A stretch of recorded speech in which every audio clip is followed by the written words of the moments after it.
இப்போ நீங்கள் ஒருத்தரை பார்த்து பொறாமைப்படுறீங்க. அதாவது உங்கள் நண்பரை பார்த்து பொறாமைப்படுறீங்க. உங்கள் நண்பரும் நீங்களும் சின்ன வயசுலேருந்து ஒன்றா வளர்ந்து வரீங்க, ஒன்றா படிக்கிறீங்க, ஒன்றா வேலைக்கு போகிறீங்க. உங்கள் நண்பருக்கு வேலையில் ப்ரமோஷன் கிடச்சி ஒரு செல்வ செழிப்பில் நல்லா உயர்ந்த நிலைக்கு வந்துட்டார். நல்லா வீடு காருன்னு வாங்கிட்டார். என்ன பண்ணுறீங்க? உங்கள் நண்பரை பார்த்து பொறாமைப்படுறீங்க. ஆனால் அந்த பொறாமை அவரை கஷ்டப்படுத்துதா உங்களை கஷ்டப்படுத்துதா? சொல்லுங்கள். பொறாமைப்படுறது நீங்கள், ஆனால் அவரை கஷ்டப்படுத்துதா உங்களை கஷ்டப்படுத்துதா? நீங்கள் தான் கஷ்டப்படுறீங்க. அந்த பொறாமை பணம் உங்களை தான் கஷ்டப்படுத்துது.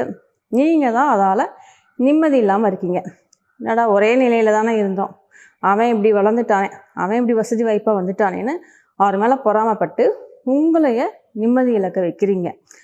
இது மாதிரி பொறாமை குணமாக இருக்கட்டும், அடுத்தவங்களை ஒரு பழி வாங்குகிற எண்ணம் உடையவராக நீங்கள் இருக்கட்டும், ஒரு திமிரு பிடிச்சவராக இருக்கட்டும், இது எல்லாமே மற்றவங்களை கஷ்டப்படுத்துமான்னு கேட்டிங்கன்னா அது உங்களை தான் கஷ்டப்படுத்தும். உங்கள் மனசில் நீங்கள் என்ன பதிவை கொடுக்குறீங்களோ அதை திரும்ப உங்களுக்கே அது ரிஃப்ளெக்ட் ஆகுது. என்ன அப்படின்னா மனசோட ஓட்டத்தை உங்களுக்கு நிறுத்த தெரியல.